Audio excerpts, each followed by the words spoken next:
qualified. Yes, you are. Well, it's great to Awesome. meet you, and thank you for taking a minute out Yeah, today. I appreciate it. of course. Yeah, glad to be here. So let's get So, in. yeah. Oh no, go ahead. No, you're No, good. no, I was going to say the same thing as you. Oh yeah, yeah. So let's get into your work as a leadership expert, a coach. There's so Mhm. many things that are going on. But to Yeah, begin with, I want to know, this pandemic was quite a thing. 4 years ago, we were yeah. trying to figure out how we were going to get out of it. How did you survive that time period, and how did it change the way that you do things now? Yeah, so the pandemic, I mean, sort of brought a lot of attention to this issue of work Yeah. um, for all of us. It was a complete shocker for everyone on many fronts, but it illustrated a lot around work and what work means to us. And not just what work means, but what life means, like the whole sort of work-life balance issue. So I had already been a coach, but I ended up diving in a little more deeply to this issue of what is fulfilling work, because there was the Great Resignation happened. But what's really interesting is that what I learned from the research is that we've been really on a trend even before the pandemic began, Yeah. as a society. It's just that the pandemic sort of magnified a process that was already underway. That's interesting. I didn't realize that because I've been trying to figure out how all of these variables, but it's kind of like the economy. It's like in '08 when the housing market crashed, it was just a matter of time before that cyclical circle was to Mhm. make it to the consumer. You saw it at the top, but we Yeah. always take it on. It's like inflation right now. Everyone talked when this pandemic started, hey, go out and eat food, do this, we're going to be okay. Everything's okay. We're going to be fine. Everything's fine. And I kept thinking, man, they're saying that way too much. We're all going to be okay. We're all Because gonna be, yeah, because one way or another, the companies and those that are making the products and make the most money, it's like a casino. The house always wins. They're going to find a way. So it just took a while, but yeah, yeah. everything's going to be okay for them. It's interesting that you say that because in many ways, I mean, it's a different set of circumstances and factors and trends, which I would love to share the trend with you, what we have been seeing. But there is something true about this sort of saying, we're going to be okay. And the workplace is sort of doing that now. There's the great resignation. People sort of stop and they say, wait, hold on. The workplace is trying to say, but we're going to be okay. And they're trying to bring, I mean, understandable, it's understandable why they want people back at work, but the reality is the workplace is very, very different, not just from the pandemic, but in general. Yeah. And the workplace really, really has not adapted to the new and updated workforce that we have now in this century. So it's an interesting trend of like we're going to be okay, but in fact, I think the workforce is pretty clear on what they want. The other thing that's interesting about this is that Sprint used to the headquarters was here, and when T-Mobile took it over, there was all this panic because Sprint had waves of layoffs. So when T-Mobile came in, they were like, everything's fine, we're good. It's kind of Yeah, like a merger. It's like they're yeah, always like, everything's fine, no problem. We're just looking at what we got, but you know that there's change that's imminent. It's yeah, the way mergers happen. So yeah, yeah. yeah. Um, so you're let's get to the heart and soul of what you do on a daily basis here in 2024. And to do that, I'm going to put you in front of a bunch of grade school kids at career day, let's say a third grader. And one Mhm. of the kids says, hey, what do you do for a living? How do you answer that child? Well, I help your parents learn to and figure out how to love their job and be really, really effective at work. So what did you want to be in the third grade? What was your dream? Oh my gosh, that's so hilarious because there were these real estate agents in the 70s that would wear these like tan jackets, Yeah. Century 21, is that Uh-huh. right? Uh-huh. Oh yeah. And I would see them and I, for whatever reason, I decided I wanted that jacket. And so I would tell people this is so hilarious in hindsight because I would probably not be a great real estate agent, but that I wanted that. I wanted to be a Century 21 agent. So So, yeah. maybe that dispels the mystery of why Obama wore that tan suit that he got so much flack for. Maybe that's why he did it. Maybe he Yeah. secretly wanted to be a Century 21 agent Right, at or one he point. was trying to appeal to my to my sector of people. We were like in our back of our minds, Uh-huh. we love it. Nobody else I knew wanted to wear that tan jacket, but eventually I grew out of that. That was when I was really little, but Yeah. I was really into do-gooder type things, saving the world. And that's kind of where my profession took me. I was all about environmentalism, and I still am, Yeah. for a really long time, and sort of threw myself into the space of, clean water, clean air, protecting land, that kind of thing. So that was sort of where I ended up for 30 years in that sector. But what sort of happened was I woke up one day and realized that even though I had reached sort of, quote unquote, the pinnacle of the career, I was at my dream job and I was doing what I had always imagined I would be doing, which is, running big efforts to, that where we had a lot of budget, I had a big team, was able to do big things, I was still not satisfied. And in fact, I was not alone because most of the workforce sort of is in that space. They're not feeling fulfilled at work. So I was one person who felt alone.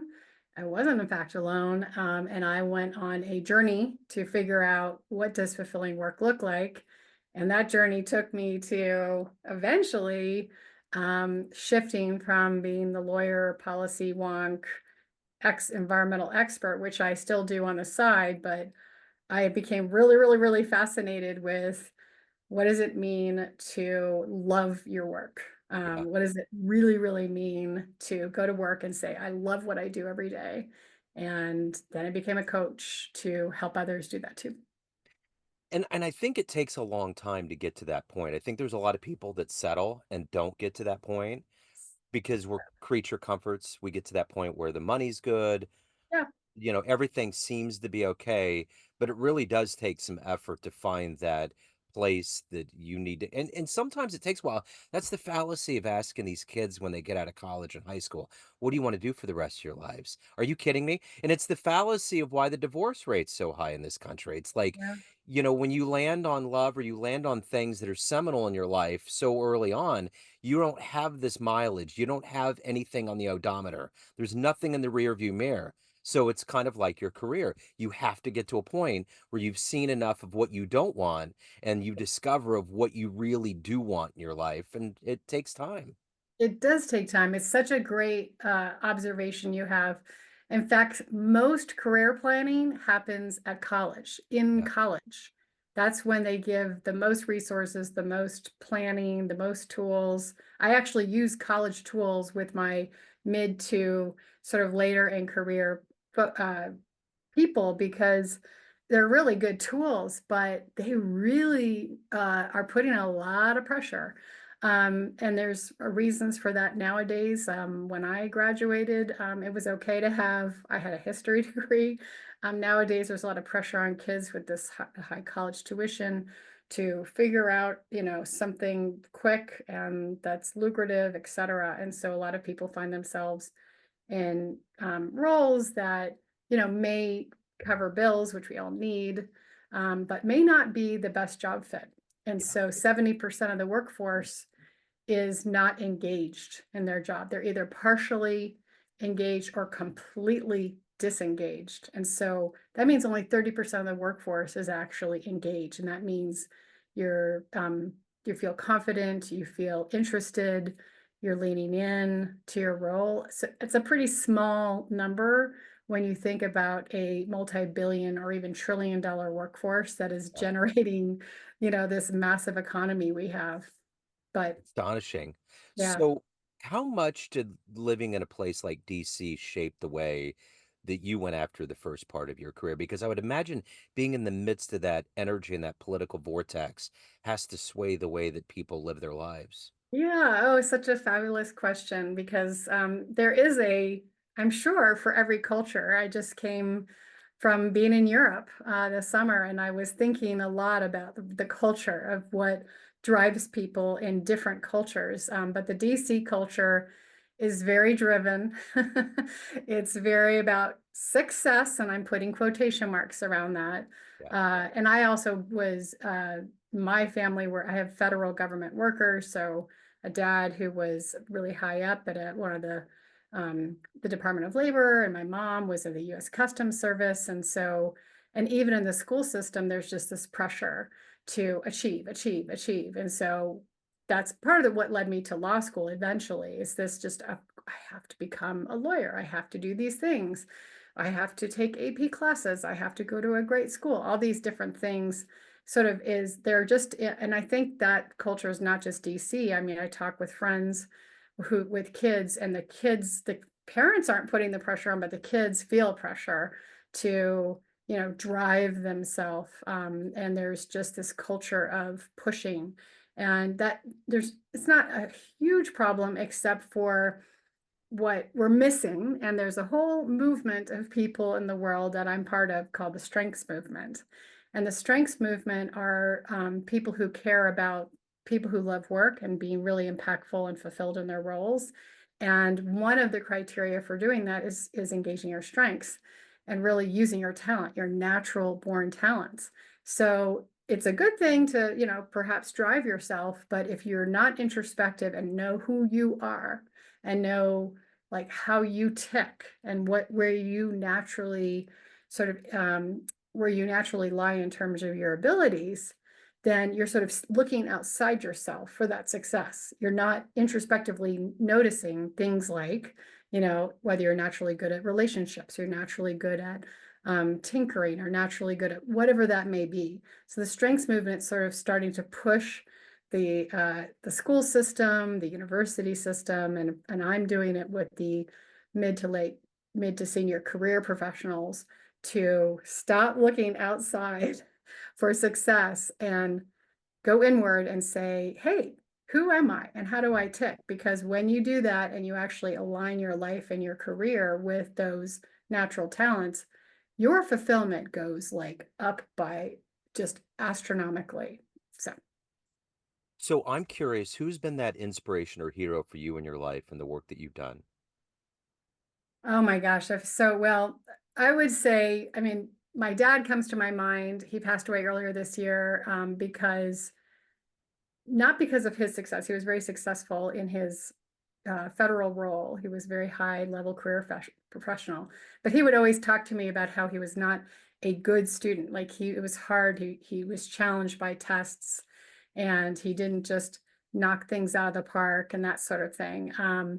That what he was remembered for and what he was really good at was sort of his natural ability to engage with people and to um, just to figure out how people tick so that he could advance really wonderful, important policies for the American workforce.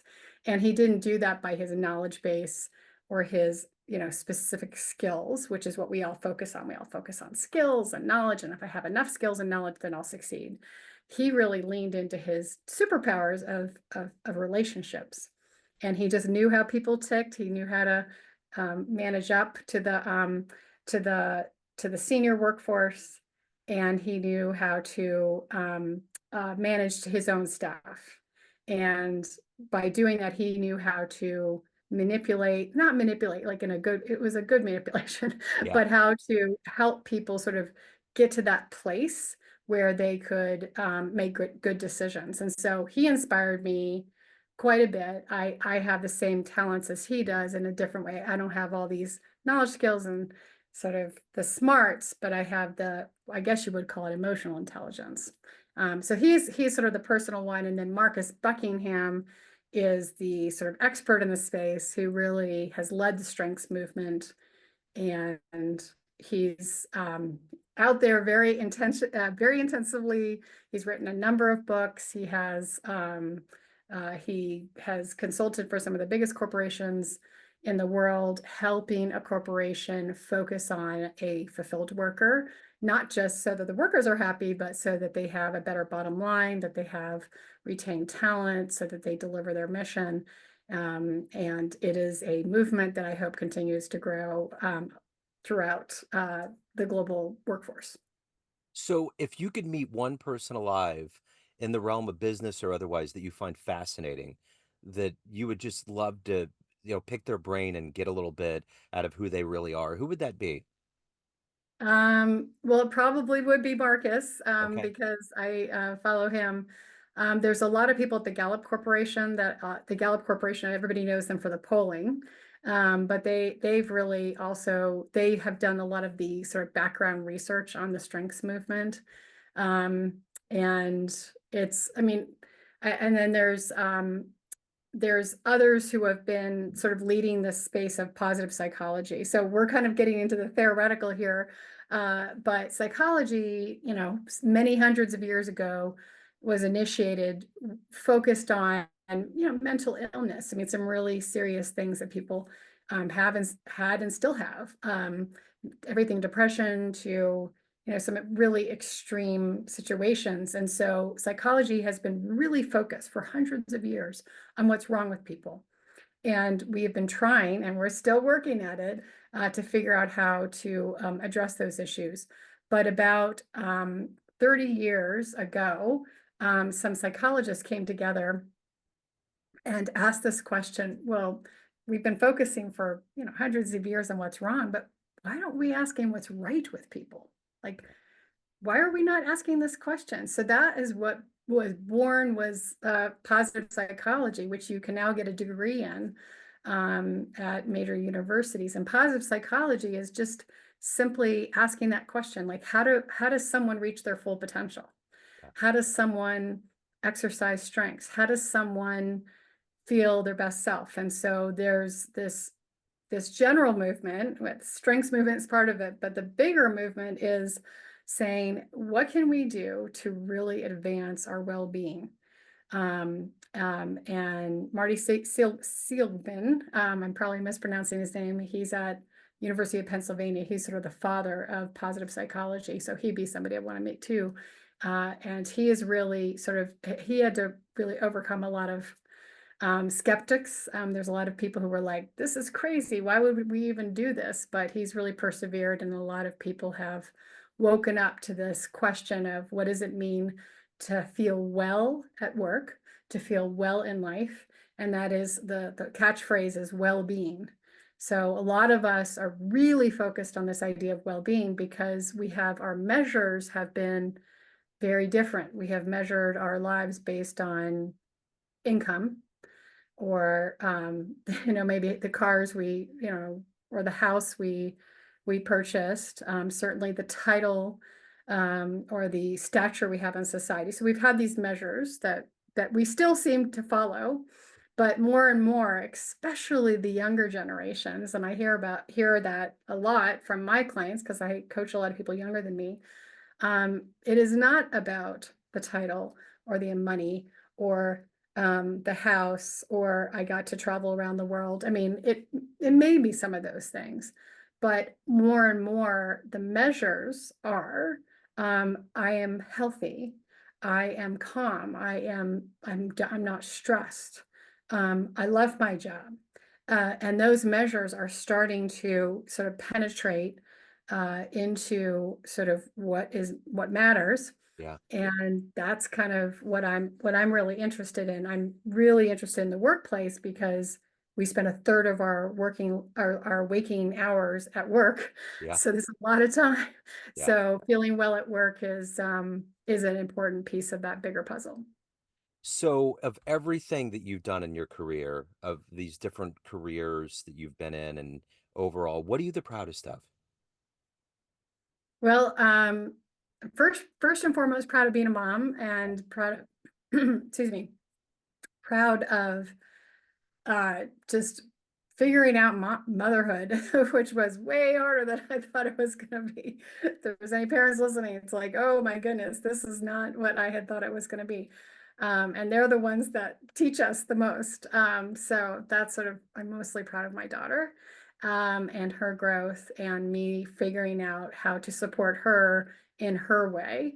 But I'm actually quite proud of the coaching practice because I've coached hundreds of professionals, and these are people who are in government, they are in the private sector. I've coached people who are in the leaders in the nonprofit sector, in academia, and these are high-level folks that are really doing extremely important work. They're working on climate change, they're working on poverty, they're working on in the government, trying to make the world a better place. I mean, there's just incredible people out there. And they come to me, and sometimes they're in free fall and they're about to quit. And I will help them sort of figure out what does it mean to stay, if they want to stay, or figure out the next chapter. But then they go off, and maybe we've coached for some period of time, and then they go, and I see the extraordinary things they're continuing to do in the world. And I feel just a small, you know, feeling proud that I helped them be that impactful. So I'm often that person sort of quietly in the back, helping others reach their full potential. But that's what I'm really proud of, because that's my superpowers. Those are my talents, and that's where I'm best positioned. It's not where everybody's positioned, but if everybody can find that, then your impact, my impact grew by tenfold, if nothing, if not more, because I found the role where I actually thrive the most. So is the one that's kind of on the back end helping people find their place and find a happier place. At the end of the day, everyone has a perception of you, family, friends, clients, but you run the show. What's your perception of you? Who do you think you are? Well, I'm very empathetic. My it's actually my top strength in the Gallup Strengths Profile. I can read people, I can see where they're coming from, and um, I take that strength to figure out how to support how to support that person. Excuse me. Do you want me? Oh yeah, no, you're good. Yeah, you're Okay, good. sorry. No, it's all right. Um, yeah, so I basically take I use these superpowers of my relationship strength. So my empathy, my um, I I'm very strong in a one-to-one space, stronger than I am like with a big group. I really understand how to help people sort of move from here to the next higher level. I'm very good at like digesting a tremendous amount of information from people. So I review their assessments and their questionnaires, and I listen to their words. And I've been described as very intuitive. People are like, wow, you just described me perfectly, but I would never have done that myself. So I think I can read people in a way, and I didn't really appreciate or know that until I was in my 40s. That's sort of to me the surprising part of it, is that I always had that. It was always there, and for many, many years, I actually thought that that was a weakness. I treated it as a weakness.